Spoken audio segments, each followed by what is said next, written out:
যারাই ক্ষমতায় যায় তারাই তো দুর্নীতি করে। দুর্নীতি ঢাকতে তো সচিবালয়ে মন্ত্রণালয়ে আগুন লাগাই দিয়েছে, সব ফাইল জ্বলে ভস্ম হয়ে গেছে। বাংলাদেশের প্রশাসনের প্রাণকেন্দ্র সচিবালয়, সেখানে অগ্নিকাণ্ডে ক্ষতিগ্রস্ত 7 নম্বর ভবনে একটি কুকুর ও কিছু কবুতর পোড়া অবস্থায় পাওয়া যায়। কোথা থেকে এলো এই কুকুর, এটি কার? সবাই খুঁজছে সেই উত্তর। বৃহস্পতিবার তার বিভাগে যেতে পারেননি, তবে সেখানকার ভিডিও থেকে দেখা অভিজ্ঞতার আলোকে এই কর্মকর্তা বলেন, উপদেষ্টার দপ্তর পুরোপুরিভাবে ভস্মীভূত হয়ে যাওয়ার কথা শুনেছেন। পাশের রুমগুলো পুড়ে গেছে, পুরো 7ম তলা জুড়ে। সম্মানিত প্রিয় দর্শক শ্রোতা, আসসালামু আলাইকুম। নতুন একটি নিউজ ভিডিওতে আপনাদের জানাচ্ছি স্বাগতম। এইমাত্র পাওয়া নতুন তাজা গরম খবর আজকের এই ভিডিওতে তৈরি করা হয়েছে। বর্তমান সময়ে সকল আলোচিত ও সমালোচিত সকল আপডেট খবর। দর্শক, ভিডিওটি খুব ইন্টারেস্টিং হতে চলতেছে, তাই ভিডিওটি না টেনে সম্পূর্ণ দেখতে থাকুন। চ্যানেলে নতুন দর্শক হয়ে থাকলে চ্যানেলটি সাবস্ক্রাইব করে দিন। আর ইতিমধ্যে যারা আমাদের ছোটো চ্যানেলটি সাবস্ক্রাইব করে দিয়েছেন তাদেরকে জানাচ্ছি অসংখ্য ধন্যবাদ। দর্শক, চাঞ্চল্যকর তথ্য ফাঁস হয়ে গেছে। সচিবালয়ে কারা আগুন দিয়েছেন তা এই ভিডিওতে দেখতে পাবেন। তাই ভিডিওতে খুব গুরুত্বপূর্ণ হতে চলতেছে, আপনারা ভিডিওটি না টেনে সম্পূর্ণ দেখতে থাকুন। আর এতক্ষণ শুনছিলেন সংবাদ শিরোনাম, এখন শুনবেন বিস্তারিত। বাংলাদেশের প্রশাসনের প্রাণকেন্দ্র সচিবালয়, সেখানে অগ্নিকাণ্ডে ক্ষতিগ্রস্ত 7 নম্বর ভবনে একটি কুকুর ও কিছু কবুতর পোড়া অবস্থায় পাওয়া যায়। কোথা থেকে এলো এই কুকুর, এটি কার? সবাই খুঁজছে সেই উত্তর। 26 ডিসেম্বর ফায়ার সার্ভিসের একজন কর্মকর্তা বলেন, 7 নম্বর ভবনের 7 তলা কিংবা 8 তলা থেকে আগুনে পুড়ে যাওয়া একটি কুকুরের মরদেহ উদ্ধার করা হয়েছে। পুড়ে ফুলেছিল মৃত কুকুরটি। তবে কুকুরটি কিভাবে সেখানে গেল তা এক বড় রহস্য। এটি কি রাস্তার কুকুর নাকি কারো পোষা কুকুর, সেটি এখনো জানা যায়নি। তবে পুরা কুকুরটিকে উদ্ধার করে ফায়ার সার্ভিসের কর্মীদের নিয়ে যেতে দেখা গেছে। বৈষম্য বিরোধী আন্দোলনের সমন্বয়ক সার্জিস আলমও এ নিয়ে প্রশ্ন তুলেছেন। তিনি বলেছেন, পত্রিকার মাধ্যমে জানতে পেরেছি সচিবালয়ে আগুন লাগা রুমে একটি কুকুর পাওয়া গেছে। আমি বুঝতে পারছি না এটি কুকুর কিভাবে সচিবালয়ের রুমে ঢুকলো। এরপর তিনি বলেন, এটা যে ষড়যন্ত্র তা আমি নিশ্চিত। এই ঘটনা আমাদের তদন্ত করতে হবে। তাহলে কুকুরটি কি কোনো ষড়যন্ত্রের অংশ করে সচিবালয়ে পাঠানো হয়েছিল? সেই প্রশ্ন এখন ঘুরপাক খাচ্ছে। যারাই ক্ষমতায় যায় তারাই তো দুর্নীতি করে। দুর্নীতি ঢাকতে তো সচিবালয়ে মন্ত্রণালয়ে আগুন লাগাই দিয়েছে, সব ফাইল জ্বলে ভস্ম হয়ে গেছে। শুনছেন, গতকাল যে সচিবালয়ে আগুন লাগছে, তো সচিবালয়ের মতো এত ওয়েল প্রোটেক্টেড জোন, এত কঠিন নিরাপত্তা যেখানে, ওখানে আগুন লাগিয়েছে কি? কেউ কি যায় কোনো সচিব বিড়ি খাইছিল? কথা বলে না। তা আগুন লাগছে কেমন? এটা হচ্ছে প্রি প্ল্যান্ড, প্রি অ্যারেঞ্জড, সুপরিকল্পিত ভাবে। যারা আগে দুর্নীতি করছে, দুর্নীতির ফাইলগুলো তারাই তাদের এজেন্টের মাধ্যমে আগুন লাগাই দিয়েছে, যেন দুর্নীতি থেকে বেঁচে যেতে পারে না।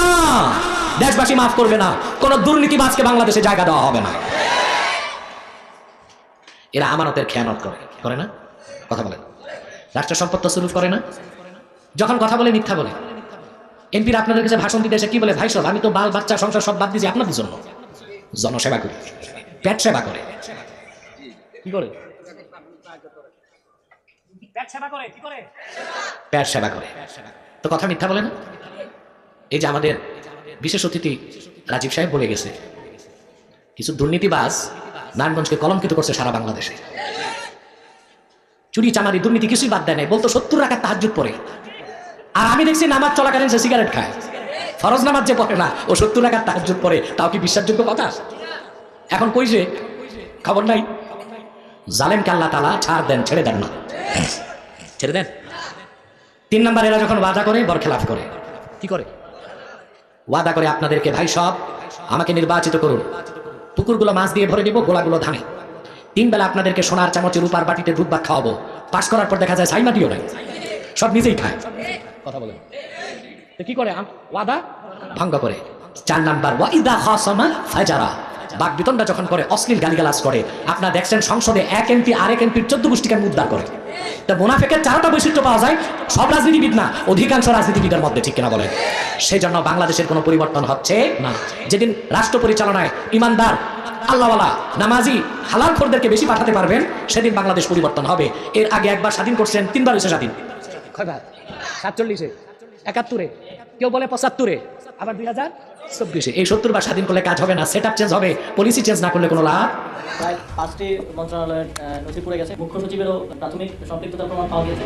বুধবার গভীর রাতে সচিবালয়ে ভয়াবহ অগ্নিকাণ্ডের ঘটনা ঘটে, যা ছড়িয়ে পড়ে এক মাথা থেকে আরেক মাথায়। রাত প্রায় 2টার দিকে আগুন লাগার পর ফায়ার সার্ভিসের 19টি ইউনিট প্রায় 10 ঘন্টা চেষ্টা করে আগুন নেভাতে সক্ষম হয়। ততক্ষণে সচিবালয়ের বহুতল ভবনের অন্তত 4টি তলায় থাকা 5টির বেশি মন্ত্রণালয়ের গুরুত্বপূর্ণ নথি, চেয়ার টেবিল, এসি, কম্পিউটার ও অন্যান্য আসবাবপত্র পুড়ে গেছে। তবে কতটা পুড়েছে তা তদন্ত কমিটি কাজ গুছিয়ে আনার পরই সুস্পষ্ট হবে। এখন প্রশ্ন উঠে উঠেছে কিভাবে ঘটলো এই অগ্নিকাণ্ডের ঘটনা, এটা কি পরিকল্পিত কোনো ঘটনা?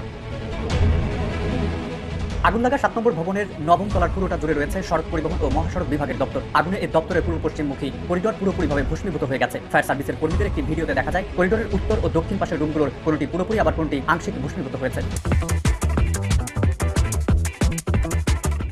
তবে করিডোরের সিলিং ও দুই পাশের সাজসজ্জা ধ্বংস হয় তা হাঁটা চলার অনুপযোগী হয়ে গেছে। সড়ক পরিবহন ও মহাসড়ক বিভাগের একজন কর্মকর্তা বলেন, আগুন লাগার পর তাদের কেউ মন্ত্রণালয়ে ঢোকার অনুমতি পাননি। সেখানে এমন পরিস্থিতির সৃষ্টি হয়েছে যে যাওয়ারও অবস্থা ছিল না। এদিকে আগুন নিভে যাওয়ার পর বৃহস্পতিবার আর কাউকে এই ভবনে ঢুকতে দেওয়া হয়নি। তদন্ত কমিটির সদস্যদের পাশাপাশি উপদেষ্টাদের কয়েকজন অল্প কিছুটা ঘুরে দেখেছেন। ভবনের 8ম তলার পূর্ব অংশে রয়েছে সড়ক পরিবহন ও মহাসড়ক বিভাগের কয়েকটি দপ্তর, আরও রয়েছে অর্থ মন্ত্রণালয়, স্থানীয় সরকার, পল্লী উন্নয়ন ও সমবায় মন্ত্রণালয়ের দপ্তর। এই তলার পশ্চিম অংশ জুড়ে রয়েছে ডাক ও টেলিযোগাযোগ উপদেষ্টা নাহিদ ইসলামের দপ্তর। তার দপ্তর ও আশেপাশের রুমগুলোর ব্যাপক ক্ষয়ক্ষতি হয়েছে বলে জানিয়েছেন একজন কর্মকর্তা। অন্যদের মতো তিনিও বৃহস্পতিবার তার বিভাগে যেতে পারেননি। তবে সেখানকার ভিডিও থেকে দেখা অভিজ্ঞতার আলোকে এই কর্মকর্তা বলেন, উপদেষ্টার দপ্তর পুরোপুরিভাবে ভস্মীভূত হয়ে যাওয়ার কথা শুনেছেন। পাশের রুমগুলো পুড়ে গেছে। পুরো 7ম তলা জুড়ে রয়েছে স্থানীয় সরকার, পল্লী উন্নয়ন ও সমবায় মন্ত্রণালয়, যেটির উপদেষ্টা বৈষম্য বিরোধী ছাত্র আন্দোলনের নেতা আসিফ মাহমুদ সজীব ভুইয়া। আগুনে এই মন্ত্রণালয় ও দপ্তরের অধিকাংশ জিনিসপত্র পুড়ে গেছে বলে উপদেষ্টা নিজেই বলেছেন। 6ষ্ঠ তলায় শ্রম ও কর্মসংস্থান মন্ত্রণালয় এবং যুব ক্রীড়া মন্ত্রণালয়ের দপ্তর রয়েছে। যুব ক্রীড়া মন্ত্রণালয়ের দায়িত্বেও রয়েছেন আসিফ মাহমুদ। অগ্নিকাণ্ডের ঘটনা নিয়ে সাংবাদিকদের সাথে কথা বলেছেন উপদেষ্টারা। কয়েকটা মন্ত্রণালয়ের নথি পুড়েছে এবং পুড়ে যাওয়া নথিপত্র পুনরুদ্ধার করা সম্ভব হবে কিনা জানতে চাইলে স্থানীয় সরকার ও সমবায় এবং যুব ক্রীড়া উপদেষ্টা আসিফ মাহমুদ সজীব ভুইয়া বলেন, প্রায় 5টি মন্ত্রণালয়ের নথি পুড়ে গেছে। ডাক ও টেলিযোগাযোগ বিভাগ আংশিকভাবে ক্ষতিগ্রস্ত হয়েছে। শ্রম কর্মসংস্থান মন্ত্রণালয় ক্ষতিগ্রস্ত হয়েছে। যুব ক্রীড়া, স্থানীয় সরকার, পল্লী উন্নয়ন ও সমবায় মন্ত্রণালয়, সড়ক ও জনপথ বিভাগও ক্ষতিগ্রস্ত হয়েছে। এর মধ্যে যুব ও ক্রীড়া মন্ত্রণালয়ের নথি কার্যক্রম অনলাইনে থাকার কারণে আমরা উদ্ধার করতে পারবো। স্থানীয় সরকার, পল্লী উন্নয়ন ও সমবায় মন্ত্রণালয়ের কার্যক্রম পুরোটাই অ্যানালগ পদ্ধতিতে ফাইল করার তথ্য দিয়ে তিনি বলেন, তাই যে শাখাগুলোর নথিগুলো পুড়ে গেছে সেগুলো কতটা রিকভার করা যাবে তা নিরূপণ করার জন্য মন্ত্রণালয়ের পর্যায়ে একটি কমিটি করা হয়েছে। সেই কমিটি কাজ করে প্রতিবেদন দিলে আমরা বুঝতে পারবো কি পরিমাণ ক্ষয়ক্ষতি হয়েছে, কোনটা ফিরে পাওয়া সম্ভব আর কোনটা সম্ভব নয়।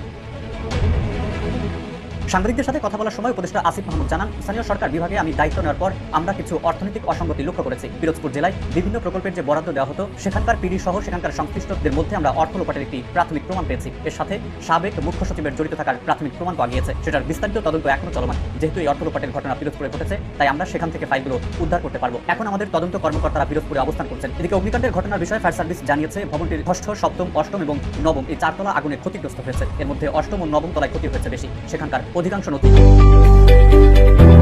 Subscribe now my YouTube channel.